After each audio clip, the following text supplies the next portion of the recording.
we're going to talk now about analyzing social accounts or platforms. And as I said at the start, obviously I'm talking about Facebook, I'm talking about Twitter, I'm going to talk about Telegram. But as much as some of the things I'm talking about are specific to these platforms, I also want you to think throughout this of how these ideas and this mindset, this approach that I'm sharing with you, can be applied to other platforms as well, WeChat or what have you, okay?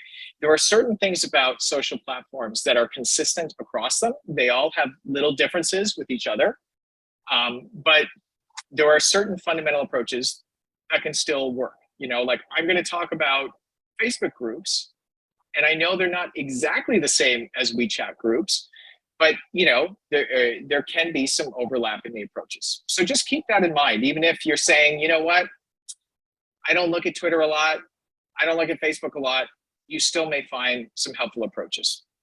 So similar to our thinking about the fundamentals for image and video, when we think about social media accounts, we have some very basic questions. You know, who is this account claiming to be? Is it a verified account? And you know, I want to caution you with this because I actually have a story coming out on Monday, a little sneak preview about a really huge operation in the United States that was people were paying like $25,000 or $30,000 US to get their Instagram account verified, and they were doing it by being turned into a fake type of performing artist. That's all I'll share for now. And so it is important to see if they've been verified, but also understand that verification is not 100% foolproof or resistant to manipulation. What else are we interested in? Well, you know, when was an account created? Twitter will tell us when one was created, but in other cases, we have to kind of look and see when their earliest content was posted. And then we want to think about the network, right? Do you remember we talked about actors' behavior content, and then I threw in network? Well, with network, this is a social network. So, you know, who are their friends? Who are their followers?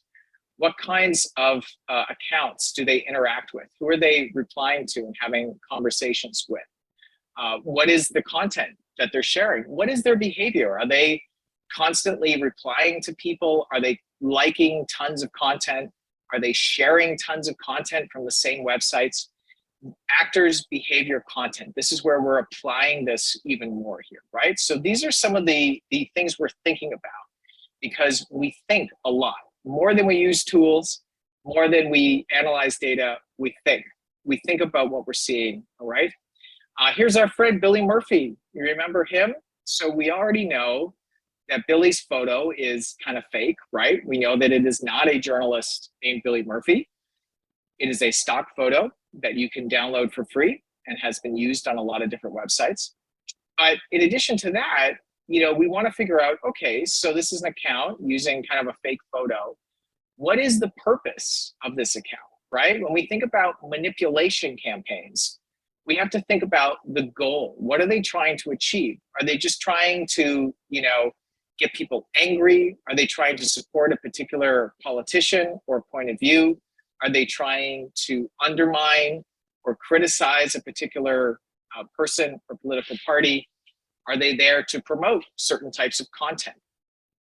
Thinking about this motivation, and that was actually one of the questions I didn't get to, was how do we start to analyze motivation? And I think there's two ways. One is you look at behavior and content, right? Is there a particular point of view here? And then the second way is to really start to talk to people, right? To talk to this person, to ask them what drives them, to read their content very carefully to see what they are telling you, to look through their photos and understand what they were taking photos of and what they might have been missing when you can compare that with other things. So there's no simple answer to understanding motivation, but it's important, number one, to think about motivation. So you are already winning if you are thinking about motivation. And number two, to analyze actors' behavior and content, with motivation being one of the things you're thinking about. So just gave a quick answer to that question there as we think about Billy. So what do we see about Billy's behavior and Billy's content? One of the content things that I would point out, and this is a sort of native English language speaker pointing this out, but his bio says freelance journalist for North Dakota, which is kind of weird grammar. It's weird English. And if someone is a journalist, I expect them to have better grammar and language in their bio. So it sort of tells me, maybe this person is actually not a native English language speaker. They claim to be in Bismarck, North Dakota, and the account was created in August of 2019. And we are now 3 years later, but when myself and a colleague were interested in this account, it was in August of 2019. So we could see that this account had been very recently created. So that made it a little bit suspicious, knowing the photo was fake. And then if we look at the content, we see that, you know, he is talking a lot about international affairs. You know, he's talking about Hong Kong, he's talking about Israel, he's talking about the US. And we can see that he has retweeted another Twitter account called The Foreign Code. Now, if we looked and scrolled through more of his content, we would see that he was retweeting The Foreign Code a lot and talking a lot about foreign affairs and international relations. And so we can start to see the behavior of amplifying specific other Twitter accounts and the content about international affairs. And we start to put the pieces together. And you know what this ended up being was one of a network of fake journalist accounts that were pushing a particular ideological point of view that I think had originated, if I remember correctly, in the United Arab Emirates. And so there was a political ideology being pushed. And one of the ways that we were able to see that there was a whole network of fake journalists is that these fake journalist accounts on Twitter were all retweeting The Foreign Code and sharing its content. And so just by looking at what accounts were amplifying and retweeting The Foreign Code, we could analyze those accounts more and build out the network. So that's a very quick little look at actor behavior content, which led us to a network, right? Okay. What about other platforms? Well, if you were here yesterday, you remember that this guy was running ads talking about Uyghurs in Xinjiang. And so he has, you know, a Instagram account. And one of the things about Instagram accounts is that, of course, we see the content, we see the images, we can see their stories, which, you know, are the ones that are up, you know, and are short kind of form content. But also, you know, Instagram has a whole menu of things. We can see the reels, which are short form video. We can see videos they've uploaded. And one thing that's really helpful also on Instagram is we can see if this person has been tagged in other people's photos, right? One of the fundamental lessons that I would say about social media account analysis is that people tend to be very aware of their own content and of what they share on their own profile and their own page. But they tend to forget that other people can mention them. They tend to forget other people can tag them. And so they spend less time reviewing that information than what is on their own profile. And so this is where you can often find interesting connections. So always look for who is mentioning someone or who is tagging someone, okay? And another thing that I really encourage you to think about, and this is an example for Instagram, but it applies on so many other platforms. With Instagram, if you click on this area up here in the top, I'll just highlight it with my mouse. There we go, that little icon there, the blue one. If you click on that, it opens up this sort of tray of recommended other Instagram accounts that it's saying, hey, if you follow this guy, follow these. And you see this on pretty much every social media platform, right? Because they want you following more people, engaging more, spending more time, right? That's for their business model. And the thing that I have experienced on multiple times on different platforms is that sometimes I'm looking at a suspicious account, or I'm looking at an account and trying to understand if it's part of a bigger network. And the platform itself has sometimes recommended to me other people in that same network. So sometimes behind the scenes, these automated recommendation engines will actually assist you and help you find other suspicious accounts. So always look at tagged and mentions. Always look at recommended other accounts. It might surprise you what it's going to lead you to. Just talking about TikTok, which of course is the kind of global version of the original Chinese social media app from ByteDance. One of the things about TikTok is that there's not a huge amount of avenues for investigation, because, for example, one of the things that is easy to do on TikTok is you can very easily make the content that you like private. So in this case, we can see that this user, their likes, they have 75,000 likes, but they're locked. They're private, okay? And so we have to understand what the limitations are on platforms and think of ways around that. And I'm going to show you one of the approaches for that, which is to think about more than just one platform. We see this user is on TikTok. We maybe don't see a lot of content from them on TikTok or interesting things, but what if they use this same username on another platform?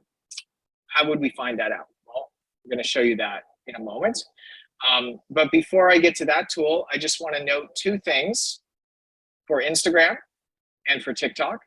These are two platforms where there aren't a lot of good tools for analyzing them. You have to do a lot of manual work. And when it comes to Instagram, honestly, the search function in Instagram is terrible. Unless you are looking for a username and you know what that person's username is, Instagram search is quite bad. But I'm going to show you a way around that. But just so you know, there is this tool, InstaDP, which will enable you to download Instagram profile pictures and Instagram videos and Instagram photos. If you want to do a reverse image search on an Instagram profile photo, sometimes you need to actually download it to do that. And you can also download stories and reels. Stories often disappear. This is short-term content. And if you see a story that's really noticeable, you want to download it, this tool can help you with that. And this tool can also download TikTok videos for you. Okay, so this is mainly about downloading content from these platforms, very easy and free. And if you are interested in a TikTok profile and you want to know how its engagement and follower growth is going, it's possible that talkcount.com has some data for you there. And if you search for a TikTok account and it is not in its database already, at the moment you search, they will probably start tracking it. And so if you are at the beginning of an investigation and you have some TikTok accounts that are interesting to you, you could go and make sure that they are being tracked here, because you could go back a week later, 2 weeks, a month, and see, how fast are they growing their followers and other types of engagement. So that is talkcount.com. Okay, so here is the kind of tool that I was hinting at. And maybe some of you are already familiar with this. It's probably new for at least some people. And the concept behind this is very simple, which is that, as I mentioned, if we find an account, and maybe it's on TikTok, and we want to think about other platforms. Is this person on TikTok also on Twitter? Are they on Facebook? Are they on WeChat? And on and on and on. And you would be surprised by the number of people who reuse the same username on different platforms. It seems like, a bad idea if you are a journalist who is aware of and careful about your own security. Maybe you use different usernames on different platforms. But also, people, they love nicknames. They love to get a vanity username that they can use across the web to brand themselves. And so they often reuse it. And this tool, What's My Name.app, enables you to search across, I think it's close to 200 different online services to see if a username exists, okay? And so I'm gonna give you a warning on this in a moment, but first let's do an example. So I often use the username CraigSilverman, all one word. That's what I am on Twitter. That's what I am, I think, on Instagram and some other places. And so if we were to do a search on that, this is the kind of result you get. So, oh yeah, I undercounted. They actually search over 380 different online services. So you can see here, all of the green squares are the services where this username, Craig Silverman, all one word, exists. They found 31 online services where there is a Craig Silverman, all one word account. And you can see on the right-hand side, the links to these accounts on these different services and the ability to download it as a PDF or as an Excel file or that kind of thing. Now, here's my warning. My warning is that just because a Craig Silverman account exists on a platform does not mean it's me, right? Someone may have a very unique username, which would be great for your investigation, but just because it exists on a platform does not mean it's that person. And so we have to do our manual work of visiting every single one of these links and checking, is this a photo of the person? Is this, do they say they're in the hometown where we know this person lives? And that manual work can really pay off, because the thing that happens is somebody, maybe years ago, they sign up for an account on, let's say it's a chess site. They like to play chess. Well, maybe on that account, they're really not really worried about security or privacy, and they upload a photo and they have their name and they have where they live, and they have other details about themselves because they really love chess and they love the chess community and want to be a part of it. And maybe that happened 4 years ago. And now today they're someone who is, spreading false information about vaccines, for example. Well, maybe they're more careful about what they put out there. Maybe they have created a Twitter account that does not have their real name, but uses the same username that they put on that chess account 4 years ago. Now we can maybe connect that chess account to the Twitter account if there are some details or things that are similar. So it's really helpful because people forget what they have signed up for. Some people do love to reuse a username, and you would be surprised what you can find. And when I look at this list, honestly, most of these are mine. And some of them I completely forget that I had signed up for. So what's my name.app, take a username, search it, find as many profiles as possible, and then you need to confirm them yourself. Don't just assume that all of these are for the same person. So great, helpful tool. That's our kind of quick overview. Let me take you a little bit through Twitter, through Facebook, and through Telegram with some tips, okay? And again, these may be specific to the platform, but there are also some fundamental approaches that apply all over the place, right? Okay, so with Twitter, we are obviously looking at actor behavior and content. Who do they follow? Who do they interact with? Who are they replying to? And there are a few tools that I have put on the right-hand side. Let me just quickly tell you about a few of them. And actually, I realize here, I have sad news for you. Tweetbeaver, I should have removed this because it is dead.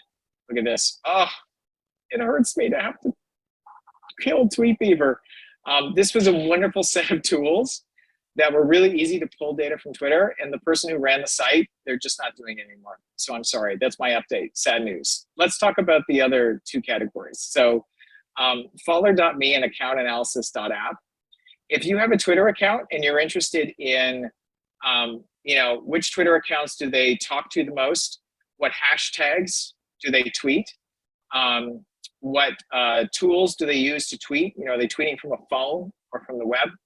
Follow.me and Account Analysis will give you a really great automated report about the behavior and the content of a Twitter account. So it's a really great quick summary. Both of them have a free version. Account Analysis also has a paid level, but you get a lot for free. It's great. The second group there is Botometer and Bot Sentinel, okay? These are two tools that aim to tell you whether an account on Twitter is a bot, meaning it is an automated account controlled basically by computer code, right? Sometimes people misuse the term bot and they refer to, fake accounts, or they refer to accounts run by a human who's lying about who they really are. That is not a bot. If an account is controlled by a human, it is not a bot. A bot is an automated account.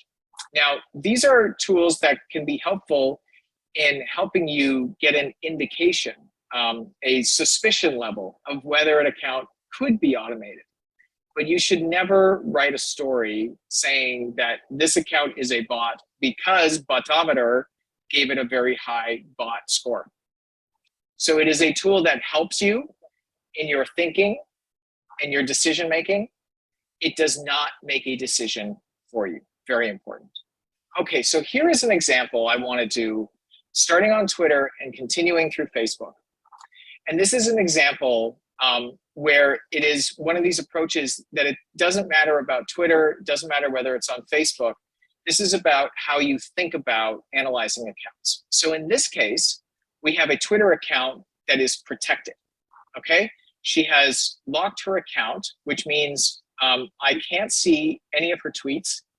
I can't see who she talks to. So in terms of the analysis of her behavior, it's over. I got nothing, right? All I can see is her username, which of course, what can we do? We can search that on whatsmyname.app to see if there are other accounts.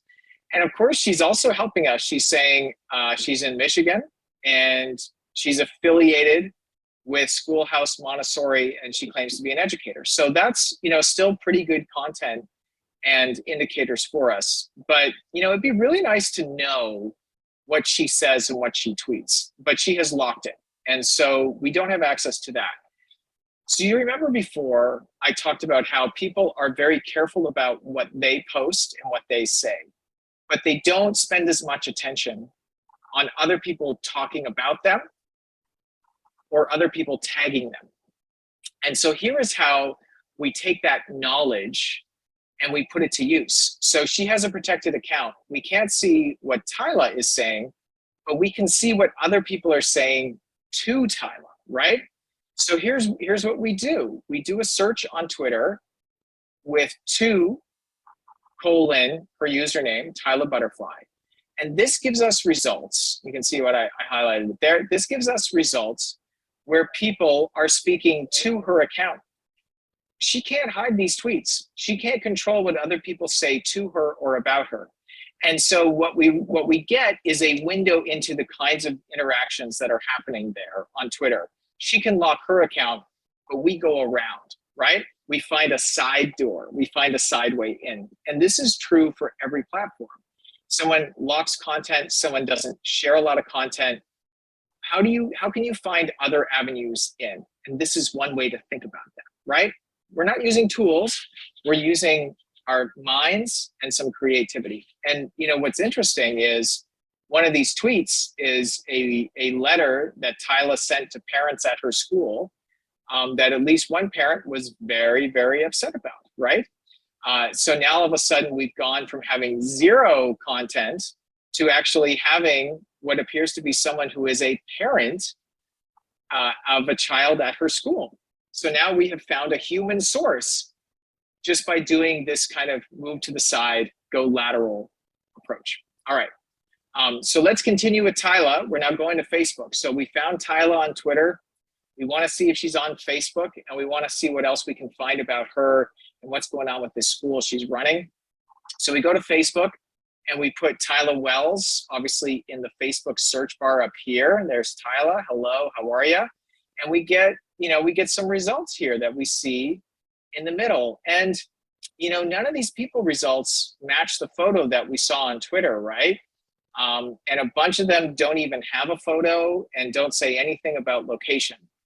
So, not very encouraging to start. However, what we do see in the search results, is that Facebook gives us a bunch of options to filter the results by different parts of the platform. So you could say, only show me results of people named Tyla Wells. Only show me videos where there is a mention of a Tyla Wells in it. But what's also really helpful is, we see here in the results page that there is a Facebook group called Expelled by Tyla Wells. Well, all right, that could be our person, because of course we know that she is affiliated with or running a school. And we see here in the group description, it says Tyla Wells, the owner of Schoolhouse Montessori Academy in Metro Detroit. Well, that's our Tyla. We know she's in Michigan, and we know on her Twitter account, or at least what appears to be her Twitter account, that she linked to that exact school. So right away, we didn't find her account, but we certainly found another avenue for talking to more parents and learning more about Tyla. So there's analyzing our target, but it's also, can we find sources, other people to speak to about our target is super, super helpful, isn't it? Just a couple of notes about Facebook search. You are able to enter in a specific city, but it has to be a city. You can't put in a province, you can't put in a region, you have to know the city, and that will help you filter it. And so you can filter your people search a little bit to narrow it down. Still, we were not able to find a profile that we felt certain was Tyla Wells' Facebook profile. And so here's where we get creative. And this is an important thing that's also going to come up in our case study later. Maybe you're already familiar with this Google search capability, or maybe not. And so here's another option. We're striking out in finding her account on Facebook. But there is another way to search Facebook outside of Facebook. And this is true for most social media platforms. You can use Google. And what we have highlighted here in red on the left-hand side, you can see is what our search is. And so I put in site:facebook.com. That tells Google, please search only the website facebook.com. And this could work. You could do site:tiktok.com.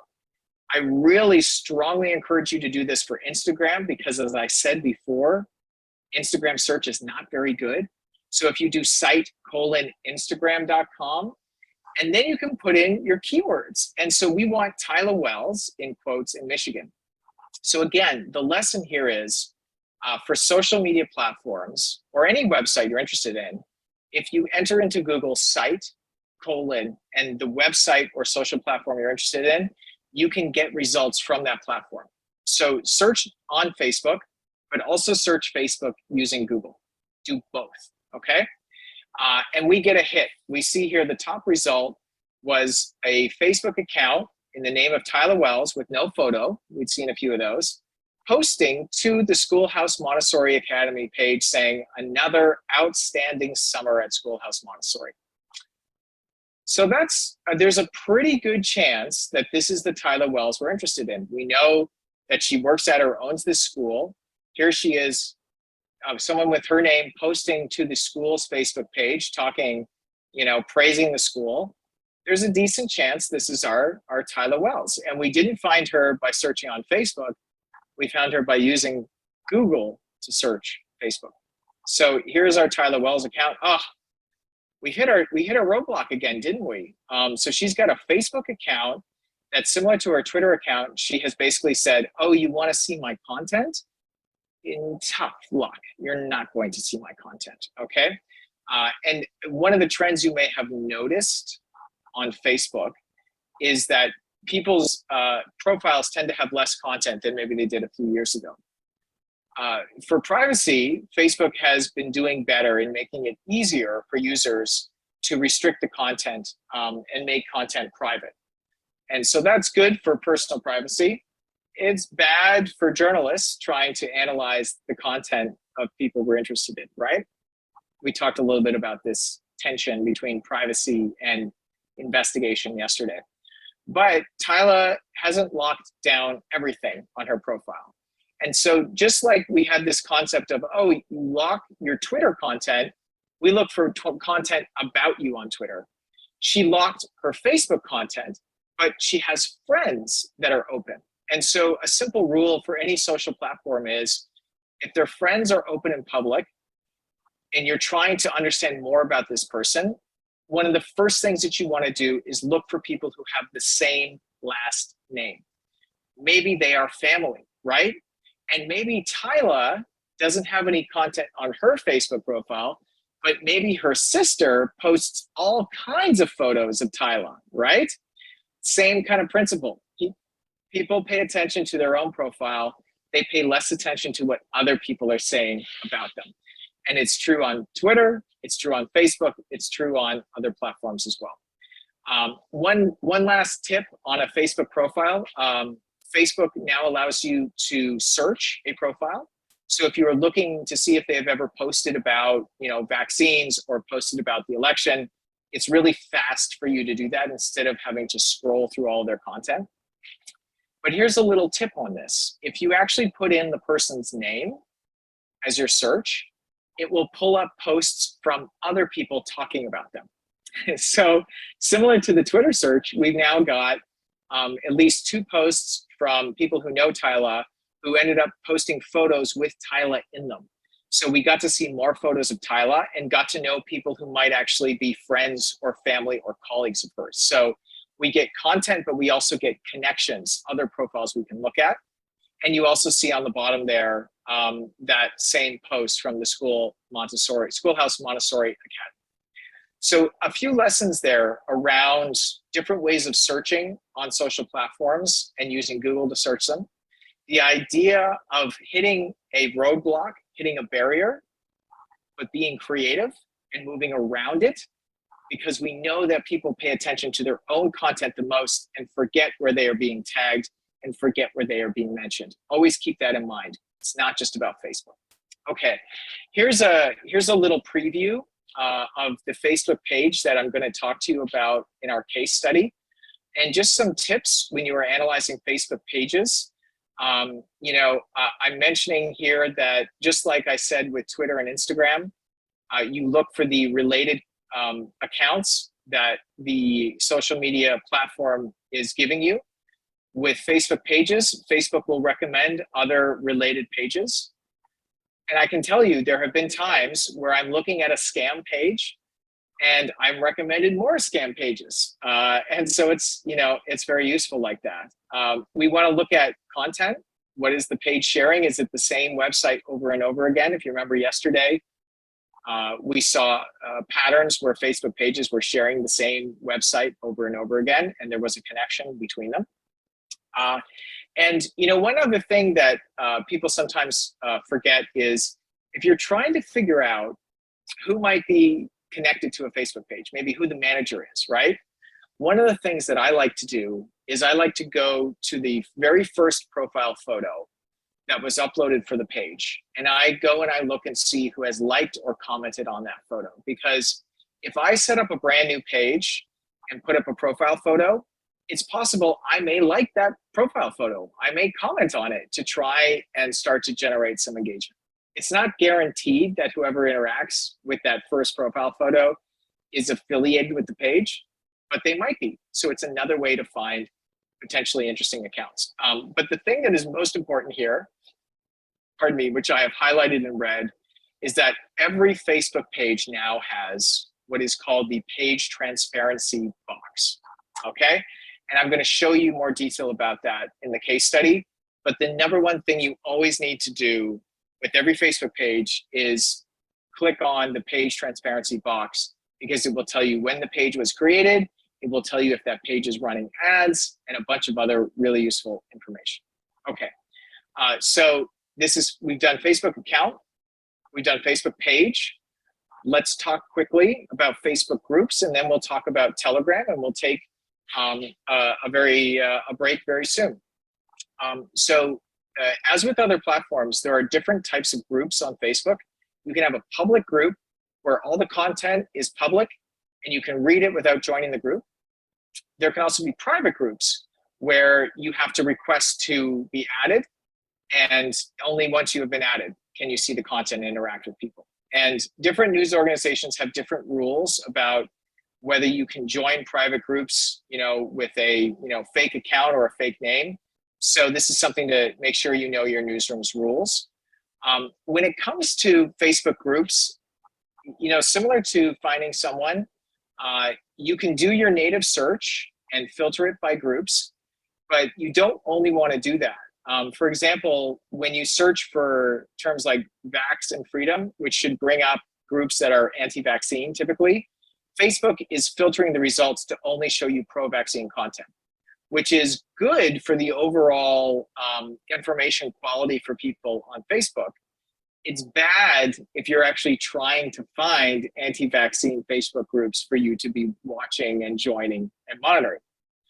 So the solution to that, again, is to use Google to search for groups. And so let me show you that here. So we can do site:facebook.com/groups, and then the keywords vax and freedom. And here I start to get results of the kinds of groups that I want to monitor, okay? Native search, Google search applies to groups as well. When we're looking at a group, a public group, we're able to very quickly gather a lot of information about it.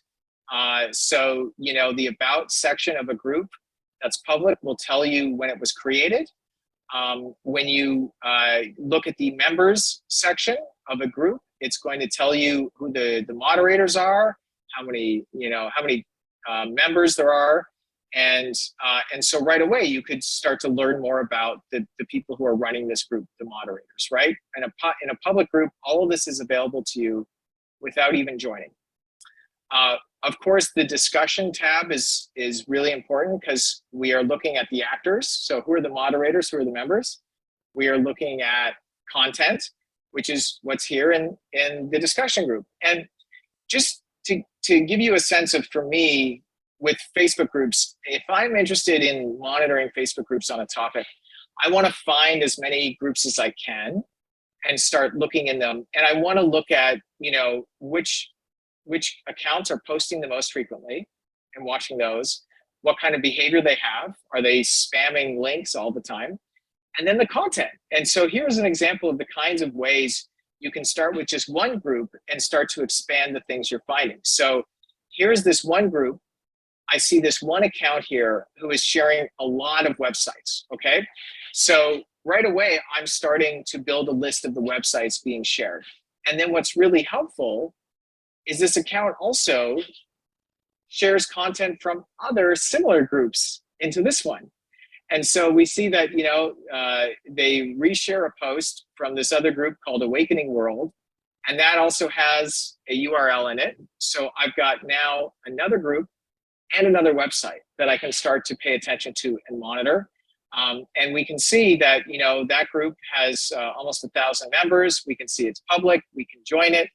And this is what's called the snowball method.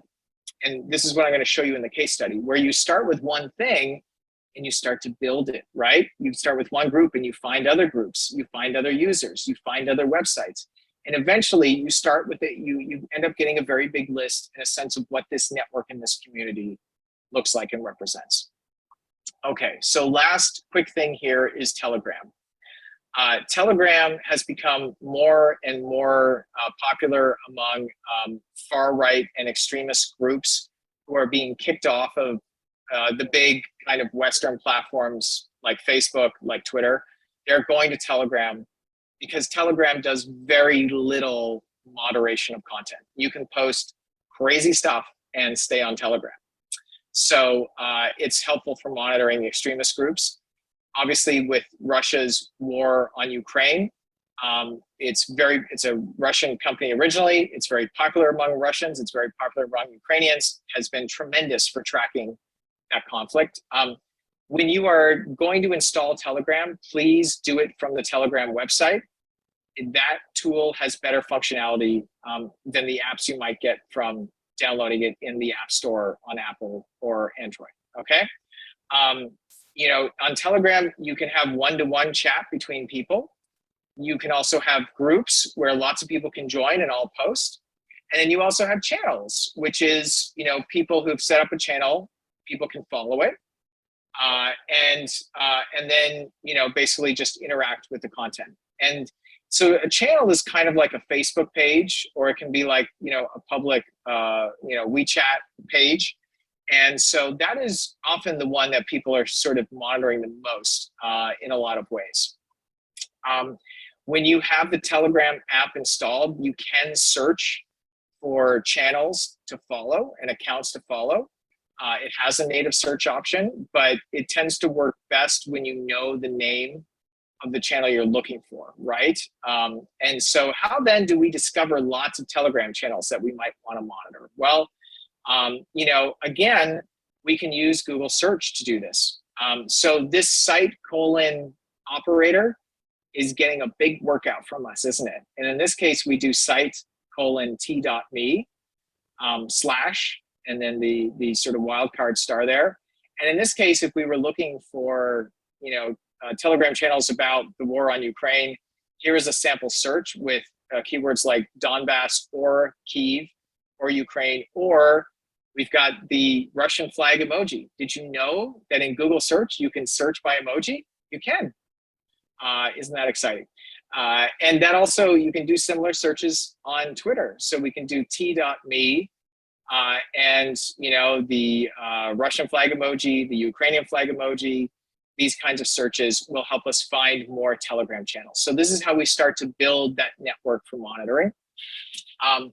Facebook groups, if you also put in t.me, you know, that is the shortened Telegram link. It can potentially show you people sharing Telegram channels in Facebook groups.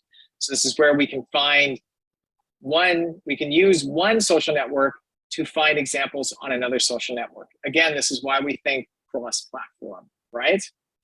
And just a last couple of things.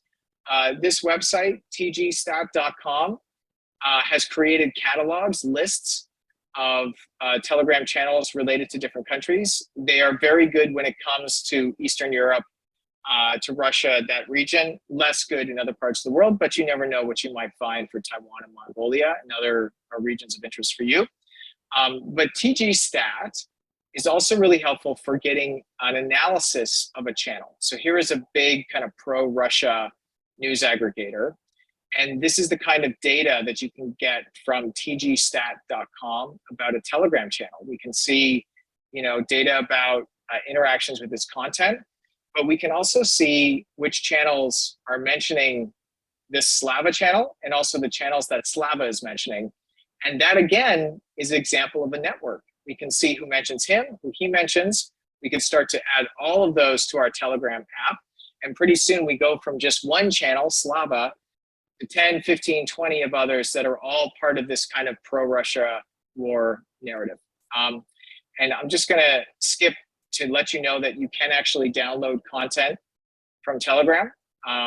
And so this is very helpful if you think things are gonna get deleted. You have an option in the app to do that. Okay, so I wanna pause here. I know we need to take our break. And I want to see if there are any questions that people want to pop in right now, or we could obviously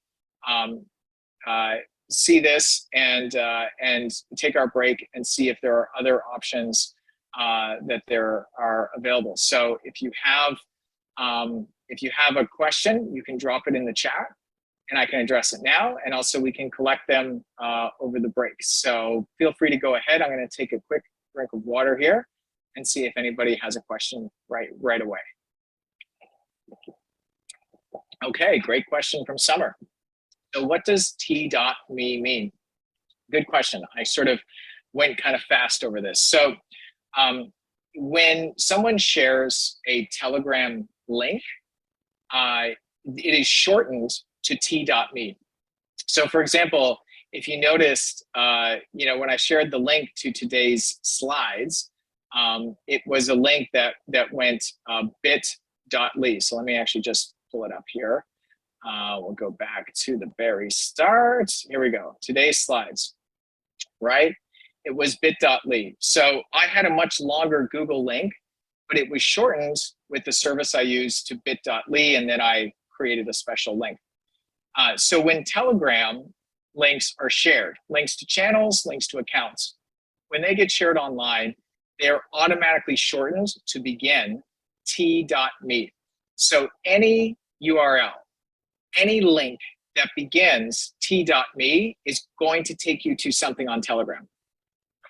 So that is why we can do our searches on Google, on Twitter, with looking for anything that is a link with t.me in it, because we know that is going to take us to Telegram. So that's just something that is unique to that platform.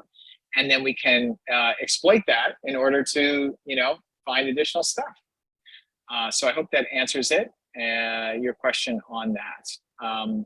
So we have one more here from Angel, and maybe what we'll do is we'll take the break, we'll translate that, and then come back. Oh, here we go. One other question. As an investigative reporter, do you hide your real name to interact? When you're going to get into these groups, or when you're going to go question people on these platforms. So, this is why I sort of said that it's really important for you to know what the approach is and the rules are for your organization. Oh, that's the question from Angel. Thank you, Summer. So the translation from Angel is, about hiding the real name. So I can tell you from my experience, most newsrooms that I've been in, the rule is that, if you want to join a group, and it's a group where there isn't, potential danger to you, it's not an extremist group, then going with your real name is really what you should be doing. As journalists, we should not be deceiving people. And so, I absolutely have been invited to private Facebook groups. I'm in some private Slacks right now with people.